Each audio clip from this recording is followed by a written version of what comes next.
Africa is the place to build right now.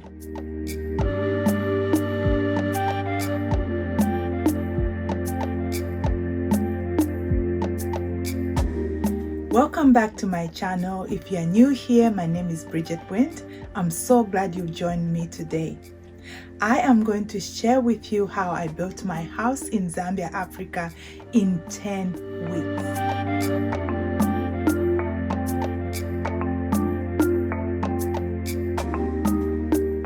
At this point in the story, if you're following, it's now 2021. Almost 10 years after I bought this piece of land. And now I felt ready. I flew to Zambia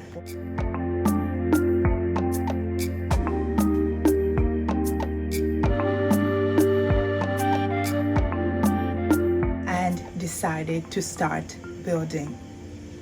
The first thing I did was to figure out the positioning of my house. Now, wherever you're building, it's important that you know the type of land you have. You may have to bring in a professional to help you decide where to position it, because if your plot is waterlogged or it's mostly clay or it's uneven, you will need help. Unless you know what you're doing, you will need help with the positioning of your property. After that, I went ahead and used my network to find a contractor. Of course, it's important to look at different quotations so that you can get the best price. But more importantly, you need to find a contractor who is experienced and reliable. That means you need to check their work. Pictures alone will not do. Okay? You need to check their previous work. In this case, I actually had a friend who had worked with this person, and the friend who recommended this contractor was somebody I could trust. So because I only had about 6 weeks at that point to build the house, I decided to go with this contractor. Once I decided on the position of my house, it was time to start clearing the land. So the contractor brought his guys and they started clearing the land. I was so excited to be there for the first phase. Day one at my house.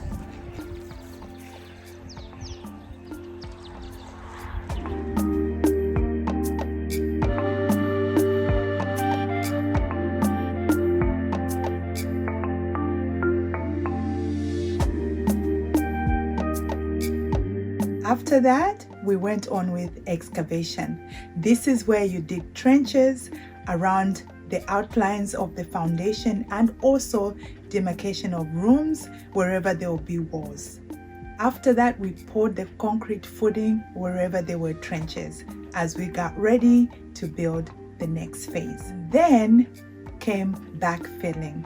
This is where we poured all kinds of things inside the foundation box to level it up. So we use soil, we use gravel, whatever we were able to find. It's another day in beautiful sunny Lusaka. Works are coming well at my project. The guys are doing their backfilling today, as you can see. And after that, they'll level it off and press everything down and put some of this gravel to make sure that the foundation is steady before we go ahead and put the slab. And after that, you have to compact the soil. You have to compact the rubble so that the foundation is nice and level. Make sure everything is level. Many contractors will want to go through this really quickly because it is hard work. If you're not using machines, the guys are literally doing it by hand. So it takes a while to get it really compact. What you don't want is building your foundation on soil and gravel that is shifting. It will affect the integrity of your house. As you can see, there's a lot of gravel on top of the soil, and they're trying to level it up so that the next stage will be putting the concrete. So we're gonna be waking up, all of us, at dawn tomorrow morning to make sure the slab is done in one day. This was my project. I was there by myself. Of course, I consulted with people that know better than I do. I had my brother around and a couple of friends who checked in to make sure everything looked good. The next phase was damp proofing. This is where you lay foundation plastic so that moisture doesn't come up and affect the rest of your house. After that, we use conforce wire. This is a reinforcement stage that will help your foundation to be extremely strong and secure. So you see, I am giving you all the stages in case you are learning as you go, like I did. Now on to one of the most exciting stages, the slab. This is where you pour concrete slab, which is basically a very strong mixture of cement on your whole foundation. This is one of the most costly stages, especially if your house is big. Make sure the mixtures are correct. Anything too weak and your foundation is weak, and you know the foundation of your house is everything. Without that, your house will crumble. So we laid the slab and then we waited for it to dry. Of course, the guys had to come back to pour water on it to make sure there were no cracks, and that was it. The foundation was almost done. Here we are, final day of the slab. It is complete.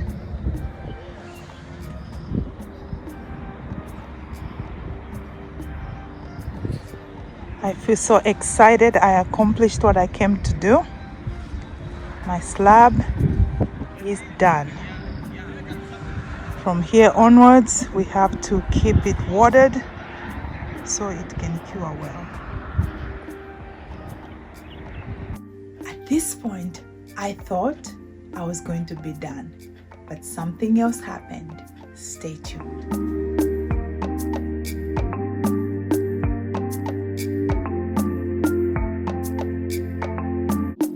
So originally, I thought I was going to Zambia to just get the foundation done, and that was more than enough. However, my flight was cancelled because of the pandemic, so I had to stay a bit longer.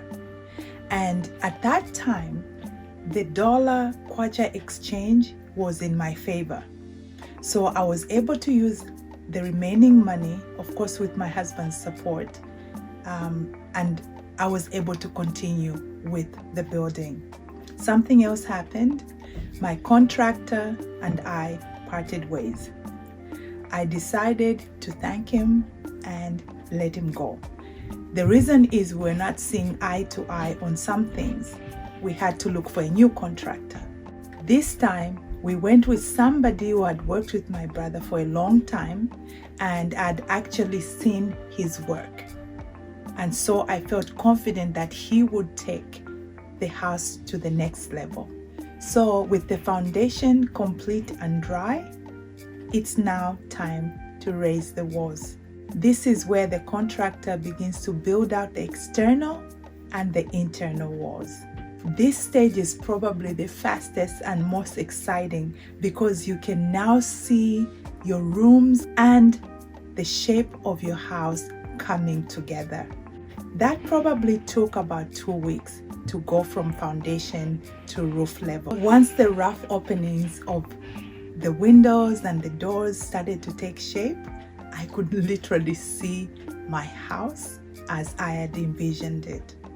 After the contractor was done, I paid him on time, said thank you, and it was such a pleasant thing to work with that man. At this point, if you are enjoying this video, why don't you give it a like, and please subscribe if you want to learn more of my building journey in Zambia. At this point, we were ready for the roof. So again, I looked for quotations from different roofing trades, and finally we zeroed in on one. There was a lot of drama with the roofing. I won't go into the details, probably I'll leave it for another video, but eventually we got the roof on.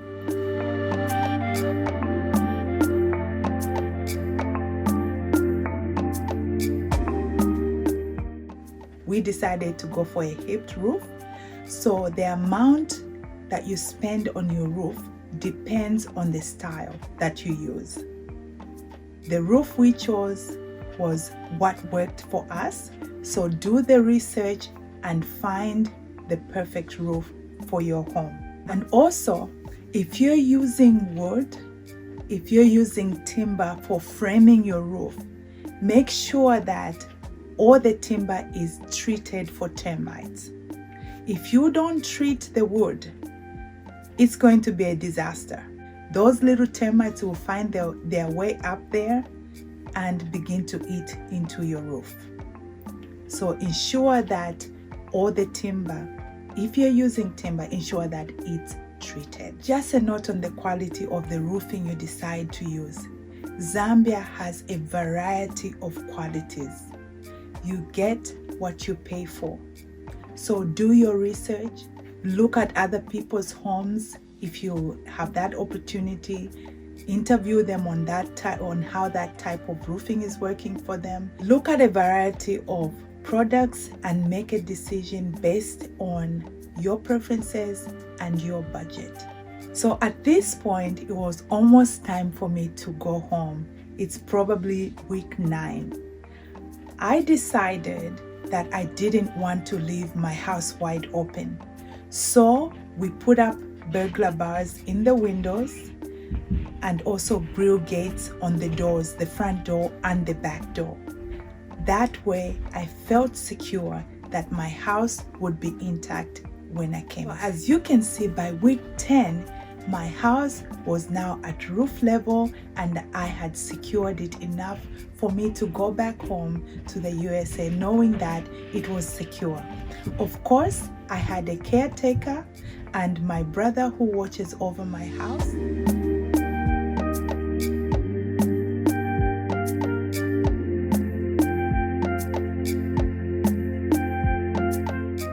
Still have a lot of work to do, but I'm excited to get this far. I did it with a lot of help, but I was the lead on this project, and you can do your project as well. So don't give up on your dreams of building your house in Africa.